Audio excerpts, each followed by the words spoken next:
Sabe o que eu tentaria fazer, doutor? Já que chegam nessa situação, acho que uma ação que nós temos um risco menor e ela é muito eficaz é a ação de exigir contas. O doutor poderia pensar em propor a ação de exigir contas. Em preliminar, o doutor poderia usar a tese do superendividamento e colocar em preliminar também, uma segunda preliminar, do agendamento da audiência de conciliação e mediação. Porque talvez consiga fazer um acordo nessa audiência, entendeu?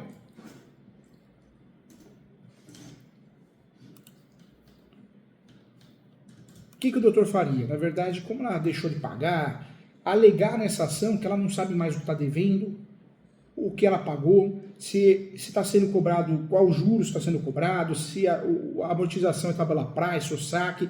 O doutor consegue fazer um imbróglio ali, trazer várias informações que ela não sabe mais, ela se perdeu. Que foi isso que aconteceu, né? Chegou um momento ela se perdeu, né?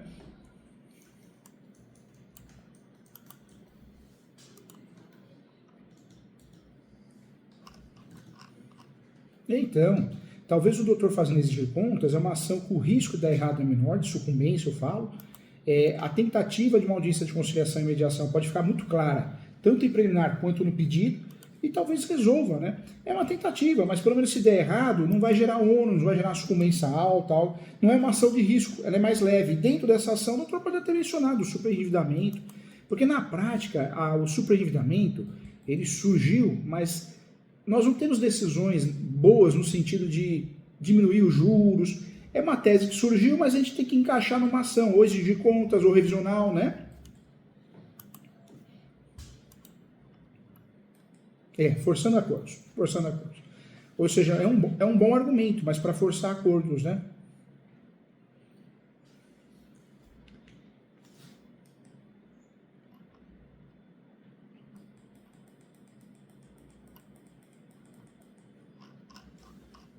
Ah, tá.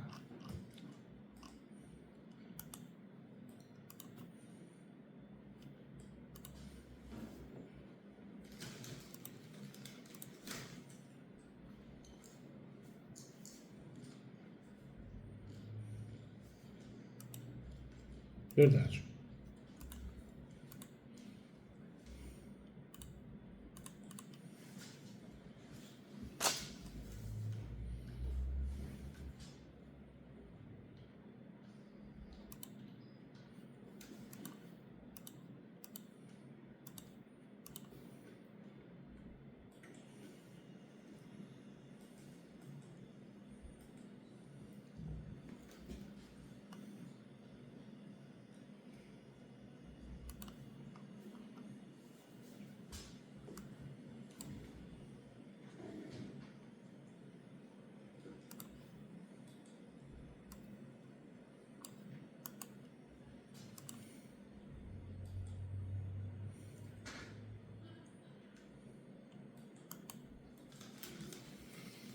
Agora, doutor, me fala uma coisa.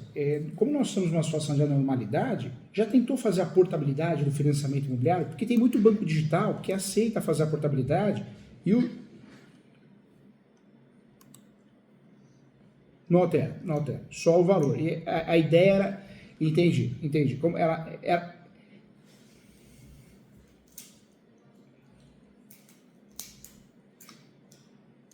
ou seja, a cliente do doutor é aquela pessoa que não aguenta mais. Ela assinou o contrato, meio que se arrependeu e está numa situação que o financiamento está no nome dela e a outra pessoa não... Ah, tá. É o inverso. É o inverso.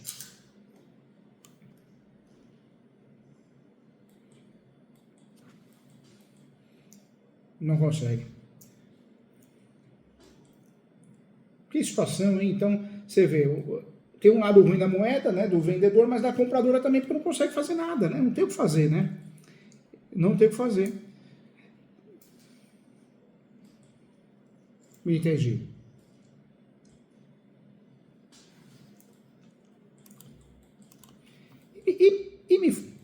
E me fala uma coisa, doutor. Essa cliente do doutor, a ideia dela é salvar o negócio ou ela gostaria lá de salvar o negócio? Entendi.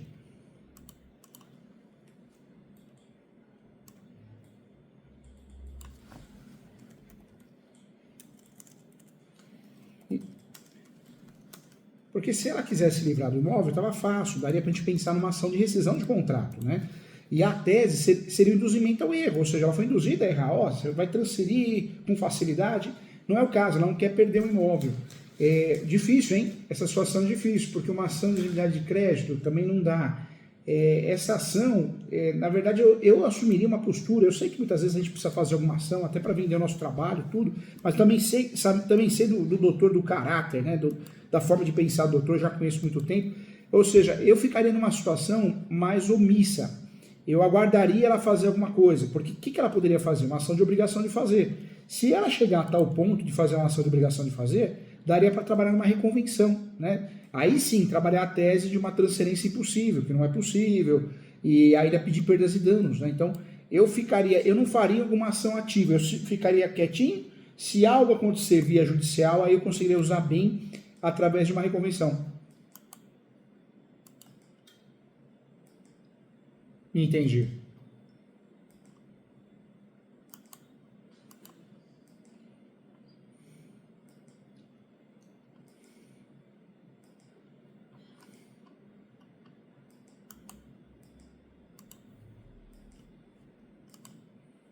Entendi. Ah, então, na verdade, está agindo em má fé, né?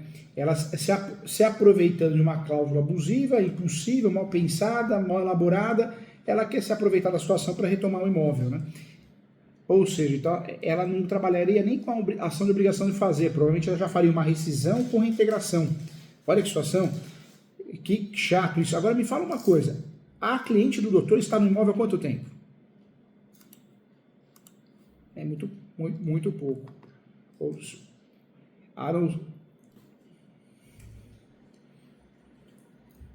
Agora, o que poderia fazer, talvez, uma ação de perdas e danos.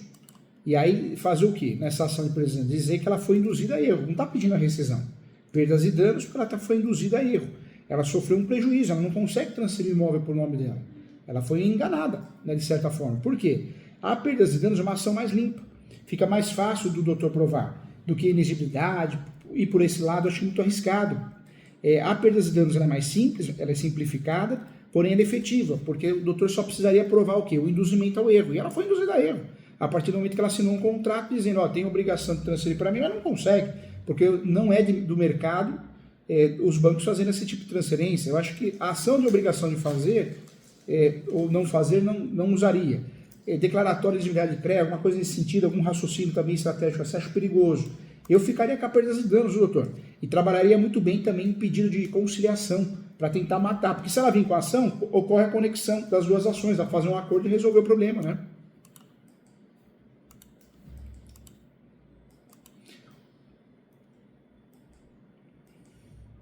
Nessa perda...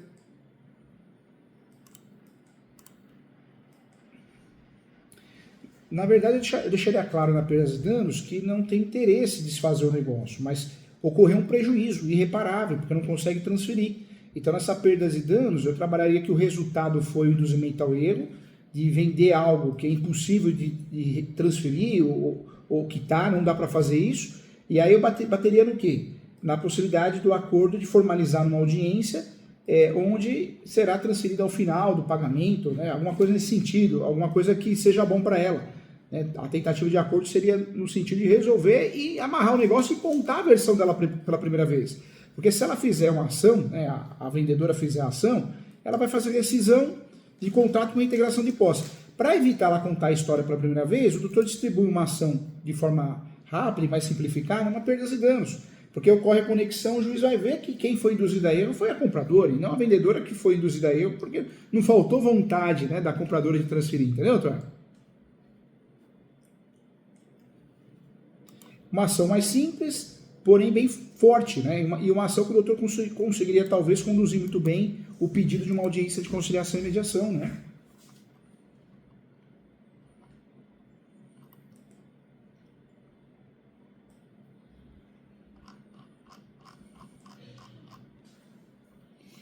Porque nessa tutela, o que o doutor imagina pedir nessa tutela? Qual seria o pedido do doutor?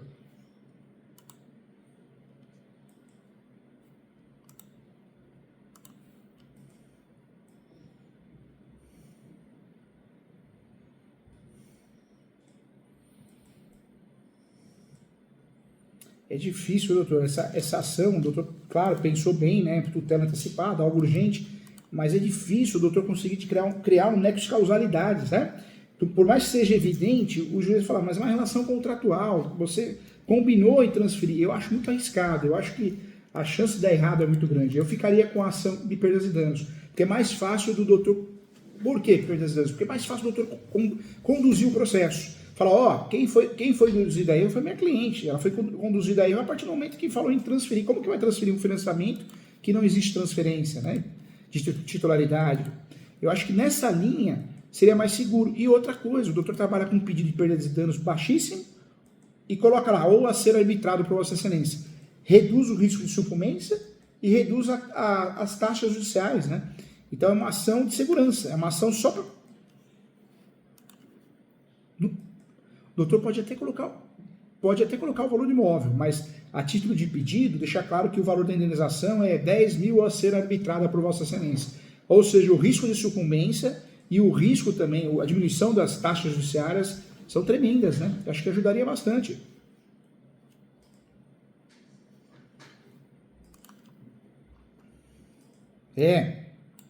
O doutor pode fazer o quê nesse caso? Em preliminar, pede a audiência de conciliação e mediação.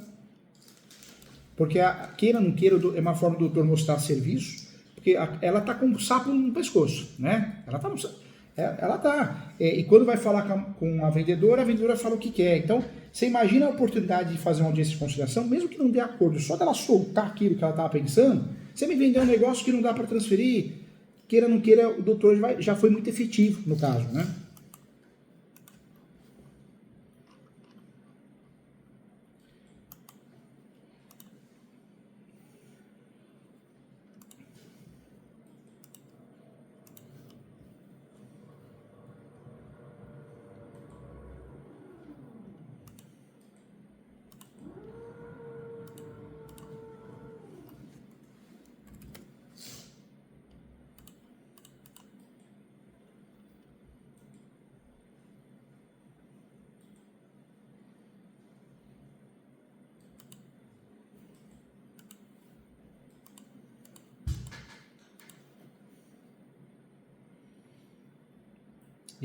É difícil, hein? A manutenção desse contrato é difícil. Nesse caso, não teria muito, estrategicamente pensando, não daria muito para fazer algo nesse sentido, não, hein? Ficaria difícil, né, doutor?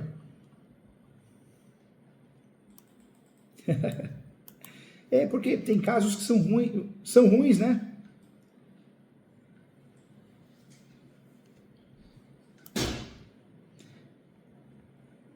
Agora, é difícil, esse caso é difícil.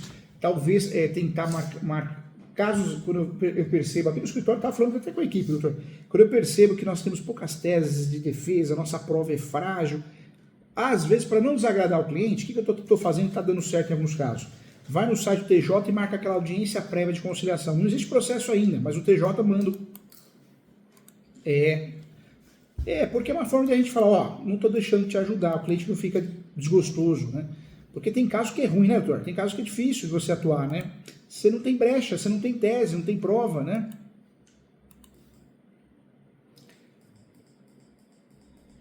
Essa exigir conta, doutor, que nós falamos, capricha, doutor, lá na parte, né, da preliminar antes dos fatos, preliminar, da necessidade da audiência de conciliação e mediação. Se o doutor puder, inclusive, né, depois da distribuição da peça, peticionar de novo e protocolo, excelência, lembrando que na inicial ficou claro a necessidade da audiência de conciliação e mediação. Isso é ótimo, doutor, porque essa audiência de fato acontecendo, é o que eu falei para o doutor, às vezes nem vai dar acordo, mas só dela falar que ela está passando, né, que está o pescoço na garganta ali, o doutor já fez um trabalho brilhante aí, a cliente já dá uma acalmada, né? E se ocorrer a ação de rescisão de contrato com reintegração de posse, que é o que ela vai fazer, porque ela poderia fazer uma obrigação de fazer também. Pelo menos o doutor contou a versão pela primeira vez. Então fica mais fácil uma obrigação de fazer, uma ação de rescisão de contrato, e falou, opa, peraí, juiz, está te induzindo a erro, porque ó, nós temos antes dela, nós temos uma ação de perdas e danos. Essa história aí não é verdade. Na verdade, ela vendeu algo que ela sabia que era impossível de transferir. Então muda, né, a situação. Muda bastante, né?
Entendi.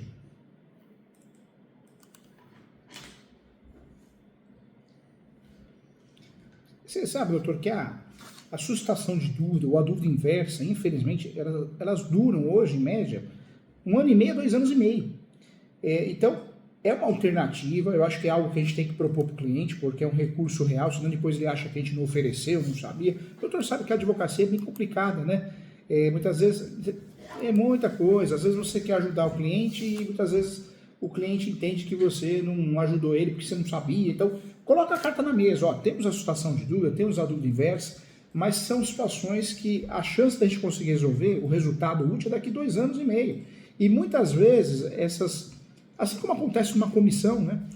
Assim como acontece no juizado especial civil, na junta recursal, né? Junta recursal, a gente sabe que para reverter uma situação é quase impossível. São eles mesmos que julgam, né? Então deixa claro isso, que existe o risco do tempo e o risco de não ter uma decisão diferente. Se conseguir sempre outro meio para resolver, é a melhor opção. Quando a gente fala de tempo de posse, que a pessoa tem os requisitos posse, mas pacífica, a melhor saída talvez era um uso capião.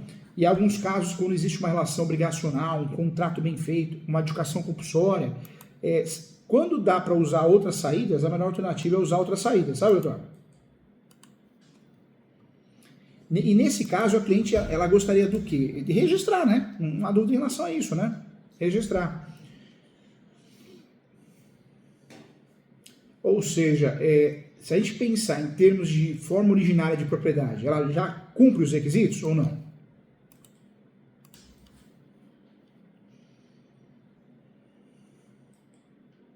Daria para fazer o quê?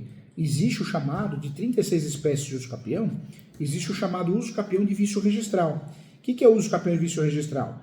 O doutor aplica o 1238, mas menciona no nome da ação, uso capião extraordinário de vício registral. E a alegação qual que é? Que não existe outra forma senão o uso capião para regularizar esse imóvel. E trabalha com a nota devolutiva. A nota devolutiva que traz esse direito, entendeu? Oferece as duas coisas. Olha, podemos fazer a suscitação de dúvida e podemos fazer o uso capião de vício registral. Você pode fazer as duas coisas ou optar por uma ou outra. Nesse caso, a suscitação de dúvida inversa é muito provável que demore e não resolva.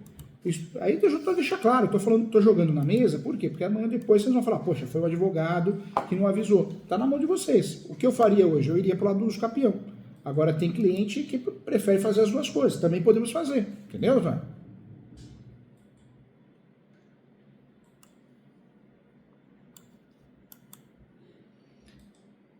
Estava resolvido, mas sabe qual que é o problema na prática? Que aí o doutor tem trabalho e consegue. Aí a hora que o doutor dá entrada de novo na prenotação, o cartório arruma outra coisa, entendeu? Quando o cartório faz isso, normalmente é um cartório que não quer registrar. E não é culpa do escrevente, nada, eles enxergam uma insegurança. Por que agora quer fazer uma mudança societária? Por que agora quer fazer uma mudança registral? E acontece mesmo, às vezes é uma blindagem interna, vamos dizer assim, né? Administrativa.